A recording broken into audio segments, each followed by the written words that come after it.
Hey, what's going on? Seth here from REtipster.com. Today I want to talk a little bit about the idea of hiring a coach to help you out as a real estate investor. And when I say coach, I mean like a mentor or a consultant or anybody who is coming to the table and telling you, I have certain knowledge and experience that you can benefit from and you should pay me a lot of money for that. Because sometimes I think this is totally warranted, makes a ton of sense, and it can be a great investment. And other times, not so much. So I'm going to talk about some things you want to think about and more importantly, some specific questions to ask that person if you're in this conversation and seriously considering working with them in this kind of arrangement. So ever since I started running REtipster.com over a decade ago now, I've had a lot of people reach out to me over the years asking me to be their coach. And I tried to do this for a little while, but I actually realized pretty early on that coaching isn't the best use of my time for a number of different reasons. And I think the biggest thing that got to me was that, first of all, my time is limited and there's only so much I can do when I'm working with one person at a time or even a small group of people at a time. I can give them the keys to the kingdom and tell them everything they need to know, but at the end of the day, they're the ones that need to execute. And sometimes they do, and they do amazing things, and that's awesome to see, and sometimes they don't. And that's kind of disappointing when they don't do it, because I spent a lot of my time to help them figure it out, and they just did nothing with it. I just didn't really like seeing that. And I thought, my time is probably better spent teaching 1,000 people or more how to do this one thing at a time. And so that's why I decided to spend more time doing things like blog posts and videos like this and podcast episodes, because it was just a lot more scalable. But I do think that coaching and consulting and mentoring does have its place, because it's one thing to create a static set of information like this that's certainly useful, but it's a whole other thing when you have somebody with experience and know-how who can look individually at you and your situation and your specific deal or whatever it is that you are working through and giving their input on that one thing. You can't really do that in this format that I'm doing right now, but a coach can. And I think the downside of coaching is that it can be pretty darn expensive. But if the problem warrants that, and if you can potentially make 10 or 100 times more than what you're paying that coach as a result of having that information, then absolutely, it's worth the price of admission to do that. But how do you know who actually is qualified to help you? Because every coach and mentor and consultant out there who is selling their services, some people will be a little bit more honest than others, I think, about what they do and don't know. But when you're in that situation, when you're clearly being sold on using that person, how do you know if it's real versus just somebody trying to sell you on something and get your money from you? Well, that's what I'm going to cover for you right here in this list of questions that I came up with. I think this can kind of get to the heart of who is this person really? And do they actually have the experience and knowledge to help me with what I need, rather than taking me and trying to fit me into their curriculum and what they know? So let's hit these questions, and I think you'll see what I mean. These can be pretty enlightening to get the answers from these things. So first, we want to start off with understanding who is this person. And if you've already been following this person for a while, you may already know the answers to these questions, but just in case you don't, you want to start off asking, what is your background as a real estate investor? How long have you been a real estate investor, and how long have you been a coach? And if you're looking seriously at a coach, you probably already have a decent idea for who they are and why you think they're qualified to help you. But even so, you may learn something new by asking this question that either confirms or denies their viability as a coach. And while you're on this subject, you might as well ask them, why did they decide to become a coach? Because there are many possible answers to this question, and none of them are particularly good or bad or right or wrong. This question will simply add some color to your understanding of who a coach is and why they do what they do. You should also ask them straight up, are they coaching about something that they're still actively doing, or are they coaching about something that they used to do? The average person might not realize this, but coaching is an entirely different business than actual real estate investing. There may be some overlap, but for the most part, the business of finding coaching clients and advertising yourself as an authority, most of this time spent coaching is time they don't spend doing their own deals. And sure, there can absolutely be opportunities to do deals with their clients.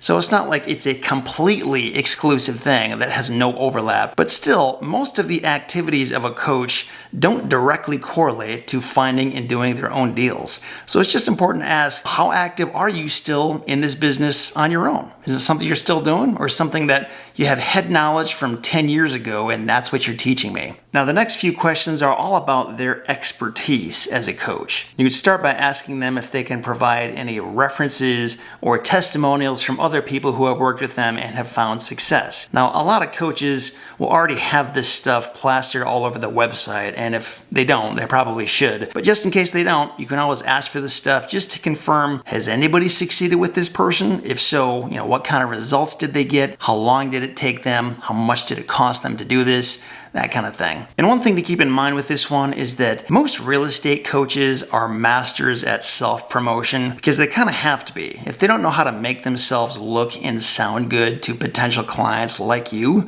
they're probably not going to make it very far as a coach. And I can tell you, I unfortunately know a lot of coaches and course creators out there over the years who frankly don't do that great of a job, but guess what? They still have these testimonials and people who will stand up for them and say, yes, this person's amazing. And I think what this comes down to is that if you're doing this long enough, you can eventually find somebody who will vouch for you. So I wouldn't put all of your weight on this one thing, but still, I would think at a bare minimum, you should be able to at least find somebody who can corroborate and say, yes, this person was good. They helped me and I got legitimate results from it. For a lot of coaches, it's also worth asking if they have any specific areas of expertise or sub-niches or sub-niches that they focus on and teach about. And the reason it's worth asking about this is because you may be going to this coach for one reason, but they may know something else that you weren't even aware of that they can help you with. And it's worth just understanding, what exactly do you specialize in? Because you may either learn something that you weren't already aware of, or you may learn, hey, maybe this person is better at something that I don't even really care about, and this isn't the right person for me. So I think it's a good idea just to figure out, if they had to brand themselves as the expert in one or two or even three things,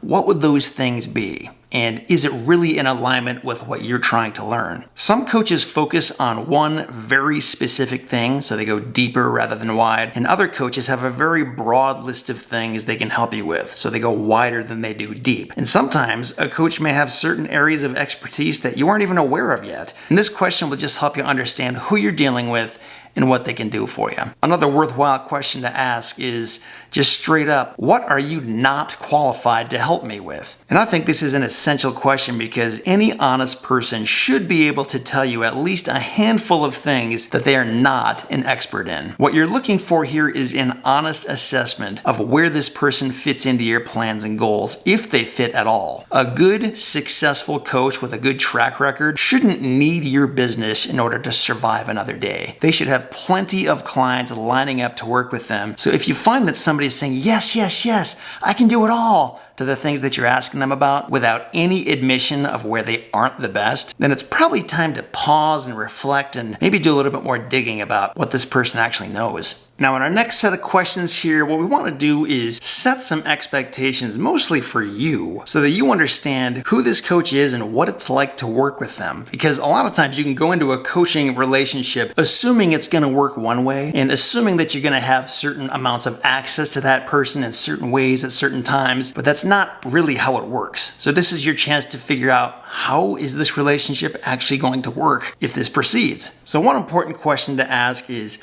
what is your coaching style? Do they just sit down and tell you what to do? Or do they just teach by asking you questions and leading you down the right path? Sometimes coaches will actually have recorded calls from other clients. And if they do, it might be worth asking to see some of those, just so you can see them in action and understand, okay, what does a typical meeting even look like? What kinds of things am I allowed to ask about? And how long do they go? And are they recorded? And do I get notes? Do I get extra materials? That kind of thing. Every coach has limits to how much help that they're going to be willing and able to provide for you. So before you get into a coaching relationship, make sure you understand what their areas of expertise are and how far they can carry you before you need to hit the ground running. And while you're on this subject, you might as well ask them, hey, can you provide some kind of a clear outline or plan for what we're going to be going through in this coaching relationship? Every coach has a different style for how they teach. Some will take you through a structured curriculum, and some will just have have ongoing, free-flowing conversations with their clients with very little structure. And they'll just leave it up to you to talk about whatever you want to talk about that day. So whatever the situation, just ask this question and try to figure out how much structure are they going to bring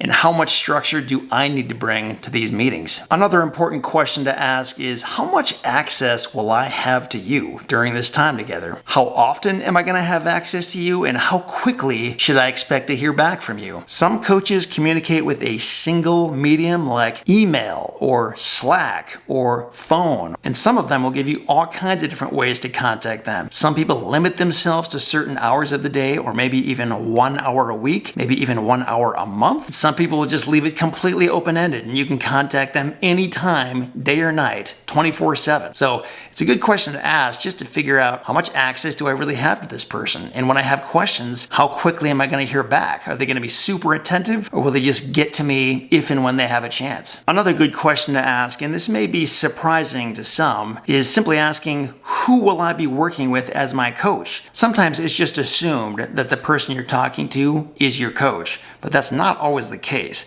I know some coaches who they use their face as like the brand of the coaching company, but they don't actually work with hardly any people unless those people are paying just some unbelievably high price to work with the face of the company. So ask them, am I going to be working with you directly? And if so, how much of my time will be with you versus one of your subsidiary coaches or one of the coaches underneath you? I know a lot of coaches out there who will hire former students and they'll pay them a small portion of the coaching fee while they pocket the rest of the cash. So it's a pretty good question to ask, just to make sure you understand who that person is going to be, and are they qualified? Do you resonate well with them? Maybe you want to get on a call with that person, since that's actually who you're going to be working with. You can also ask the coach, what will I be responsible for in achieving my goals? In the end, you are responsible for your own success, but even so, the coach does play some role in this. I mean, that is why you are hiring them and paying them a bunch of money for their help in the first place, right? So let's get a lot of clarity on what exactly are they going to be doing? Where do they fit into the picture? How many pieces of the puzzle will they be putting in?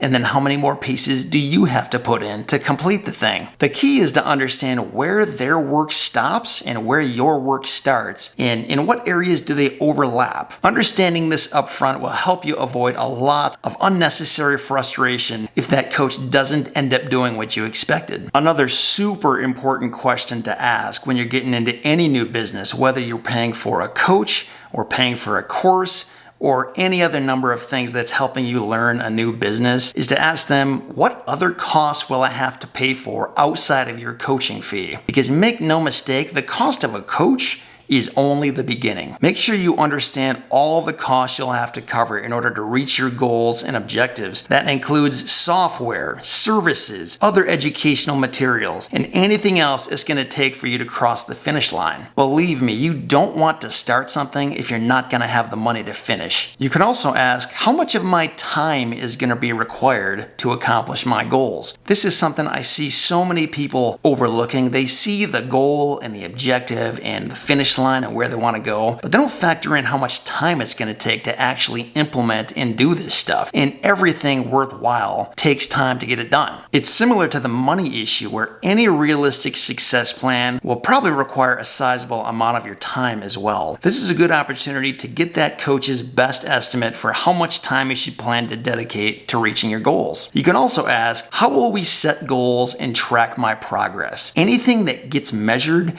gets done. And some coaches and mentors and consultants are really good at this kind of thing, and others don't do it at all. It's just very open-ended, and there's no tracking really of when and how you actually get there. And there isn't much of a point in having goals if you don't even know when you've achieved them, right? It's also worth asking, will you be able to provide any ongoing support or resources after our work is done? So what does your long-term relationship with this coach look like? Will there be a long-term relationship at all? Whatever the case, this is your chance to understand when that relationship ends and how it ends. And then last but not least, what is your cancellation and refund policy? So I'll be honest, I don't know of many good coaches who offer any kind of refund on their services, because coaching is a very time-intensive process, and a good coach's input is honestly worth a lot. And if you have a change of heart, or if your financial situation changes, or you just decide that, this wasn't the right fit for you, it's honestly not fair, in my opinion, to ask for your money back after they've spent a bunch of time with you. However, there may be certain situations where maybe you haven't spent any time on a call with them yet. Maybe you just paid yesterday and things haven't really gotten started yet, where, I don't know,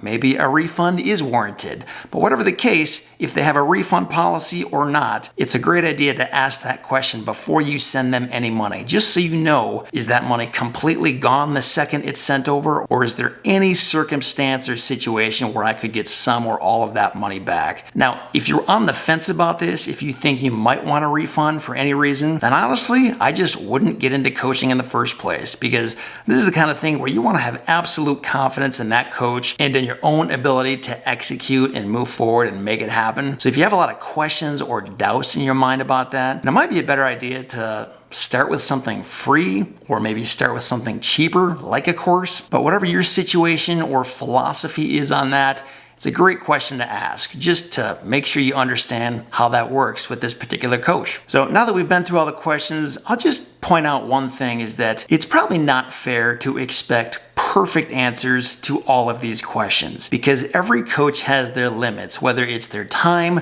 or their knowledge or their availability or what they're able to provide for you. The intent behind these questions is to simply get informed. If you go through all these questions with a potential coach or consultant or mentor and you don't like what you're hearing, then they're probably not the right fit for you. If you want to get an actual PDF that you can print out and just have at your side when you actually have these conversations, I'm going to have a link beneath this video where you can see all these questions written out and the reasons why it's appropriate to ask these questions, kind of a written overview of what I've just said here. And you can just use it as a guide if and when you decide to investigate a coach and see if they're the right fit for you. And if you're looking to hire a real estate investing coach for your own business, I actually have a short list of coaches that I've personally investigated and interrogated, and we actually have them go through an annual certification process to make sure that they're in line with the REtipster set of values, and that basically we think that they're legit. I'm going to have a link beneath this video to a page where you can see that current list of coaches, and feel free to find one that you think might align with your own values and goals and objectives, and feel free to run them through these questions. Thanks again for watching. If you decide to hire a coach for any area of life,